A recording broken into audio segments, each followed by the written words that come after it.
You can't really get to where you want to be without feeling good in the process. You can get to some manifestation that sort of replicates it, but the true essence of what you wanted, you miss that mark unless you're feeling good. Here's it's going to feel odd example. Esther remembers many years ago sitting and looking through catalogs. They came by the hundreds to her mailbox. And she would save them until she had an evening that she could sit and look through them. And for the first hour, it was really fun. And then after a little while, she would feel worse and worse and worse and worse and worse because there were so many unmanifested things in those catalogs. At first, it was that idea, oh yeah, that would be fun to experience in this way. But after too many things that you don't yet own, it got out of balance. Have any of you ever done that to yourselves? Where at first it's fun and then you just think, I want to die. Because you've accentuated the gap between your desire and your manifestation, and you just got out of balance. So when you hear people say to their children, or you say to your children, are you never satisfied? The correct answer is no, in the sense that there will never be an ending to the desires that are flowing. But that balance is the satisfaction in the moment. Because what you're reaching for is seeing your goal or your desire through the eyes of Source. So how does Source see it? It is happening. It's a done deal. It cannot not happen. It's right on course. It's unfolding perfectly, and it's feeding you just like you wanted it to. Do you know that desires unfolding are like fuel? They're like fuel along the way, and you never want to run out of something to eat. When the desire itself is the manifestation you're reaching for, you've got it made. That is the secret to all of this.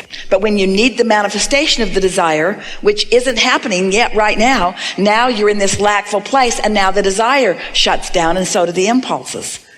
When you're happy for the existence of the vortex, then the vortex must reveal itself to you in all of the tangible ways. And that's where the surprise and delight comes. But if the tangible ways are necessary for you to feel it, now you can't get there from there.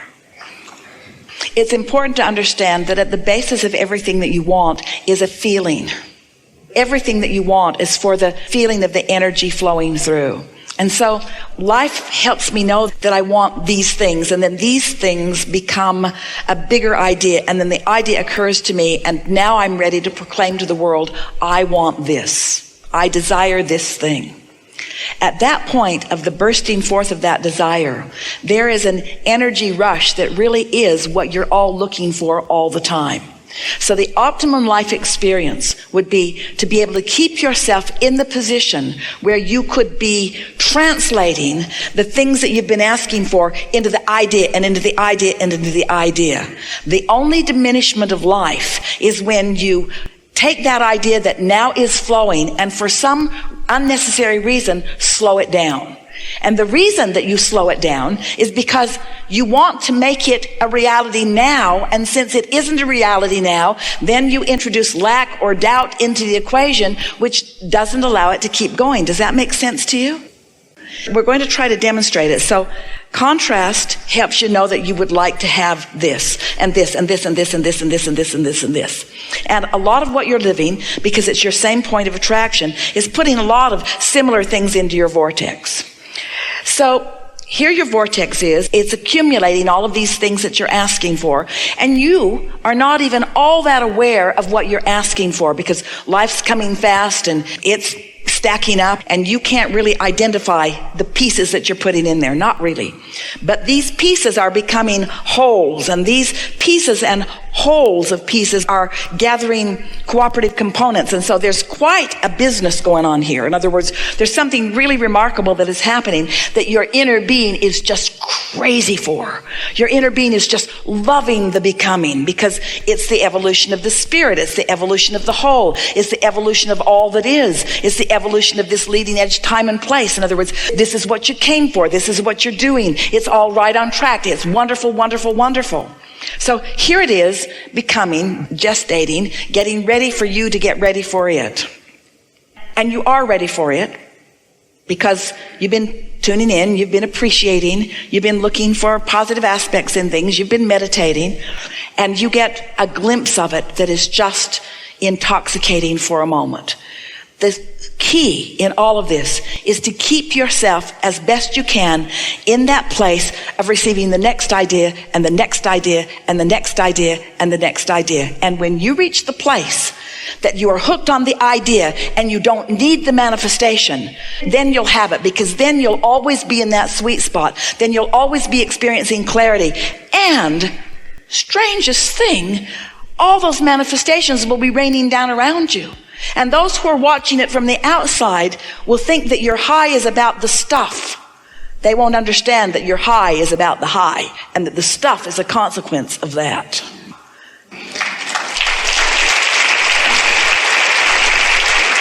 We've been talking about this for a while in this way, and we think this is a good way to bring this all into a culminating place for you here today.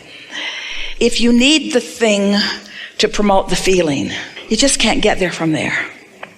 But if you believe that you can promote the feeling and you've mastered that, then the things have to come. Because once you've mastered the feeling, you've steadied the vibration.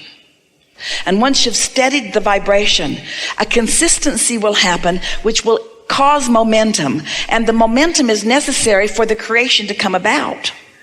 But when you want it but, and want it but, and want it but, then you don't allow the momentum.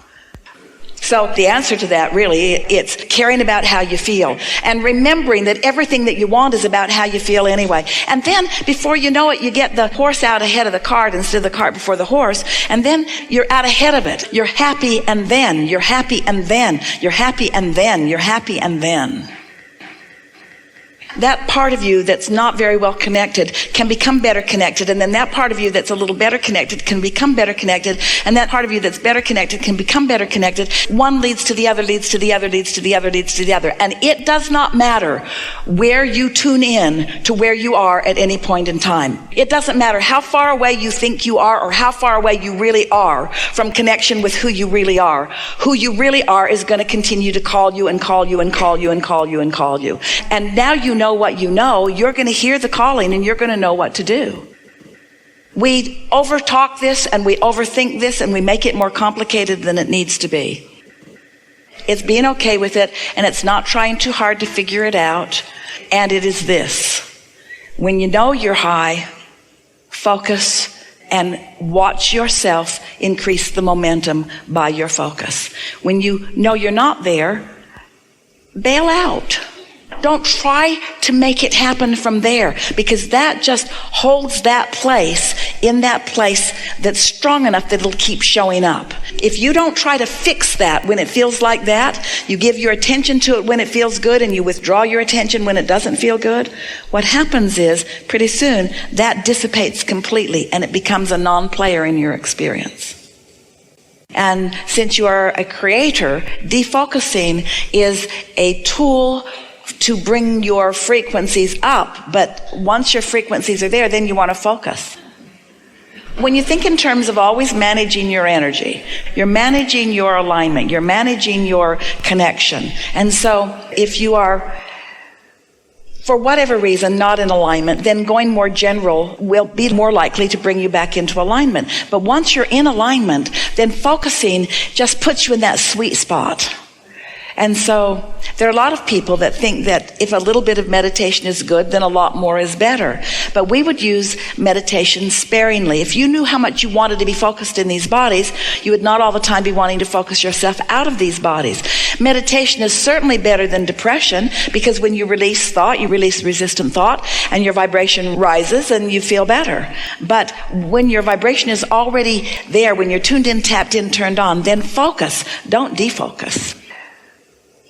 We want to call your attention to the importance of this moment in time where you meet you. Now, this forum has focused you. Here we are. There isn't anything that is off limits. There isn't anything that we're not eager to talk with you about if you want to talk about it. But what has your life focused you to want to talk about? What are the things that came into greater clarity for you today? Because taking thought beyond that which it has been before is always the sweet spot for everyone. Anything that gives you satisfaction as you speak about it, it's a good way to practice your vibration. And focusing, you see, you could have this soft kind of conversation and it would be just fine if you were having it with someone over dinner. You could have a conversation like this and be just fine if you're just kind of getting to know someone. But at this stage of what you've come to know, and at this stage of the way the energy is flowing, this is a time for stronger focus. It's nice to come together with those like you, those exactly like you, those precisely like you, who are now in a different place than you were before. It's exhilarating for us to anticipate your realization of your vortex, piece by piece by piece by piece by piece. But even more exciting for us, more satisfying for us, is our awareness of your vortex. Your awareness of the vibrational reality that you have created. Your awareness, your ownership of your vibrational reality, your vortex of creation. That stuff you can't see yet, but your acknowledgement, your conscious acknowledgement of the existence of it. It exists as what you want to call the beginning point of so much that will satisfy you. But it could satisfy you right now as it is. And when you let it satisfy you right now as it is, then it will blossom into all the pieces that you want to show off to everyone else. But if you need to see it before you like it, if you need to see it and smell it and hear it and taste it and touch it before you revel in it, if the having of things matters more to you than the feeling of things, if the someone to love matters more to you than the feeling of love, if the money to spend matters more to you than the feeling of prosperity, if the solving of a problem matters more to you than the clarity of enlightenment, then it's going to be hard. But if you revel in clarity, if you revel in emotion, as you let yourself be the emotional being that you were born to be, as you utilize that guidance to track where you are on this emotional scale, as you pay attention to the relationship between what your inner being knows about you and where you're going and what you know about you and where you're going, if you tend to that relationship, if you strike that balance, if you care about the way you feel, then you've got a happy path, a happy path, a happy path, a happy path. And we want to tell you it's not a path of no resistance. It's a path of plenty of resistance. There's lots of contrast on that path. But it's out of that contrast that you are able to carve out the precision of who you are and what you want. You came with such determination. You knew that life was going to be full of contrast and you knew that it would serve you well. What you knew most of all, what you knew when you made the decision coming in, where you were at when you decided to come, where you were at when you wanted to come, you were in that sweet spot. You weren't even manifested yet. You were not even yet a glimmer in your daddy's eye yet. You were consciousness on its way to being, but your body did not yet be. And yet your enthusiasm for what you knew you would be was so keen. We want you to enjoy this gestation time. We want you to enjoy the non-physical consciousness, the awareness of who you are and what you've got going. And yes, we're looking forward to every piece of everything that you manifest. And we'll be right there with you, enjoying it as you recognize it. But what we want you to feel from us now is that we're enjoying it in its vibrational form. And if you will do the same, then you'll be happy now, and manifestations will, as someone said, pop in all around you.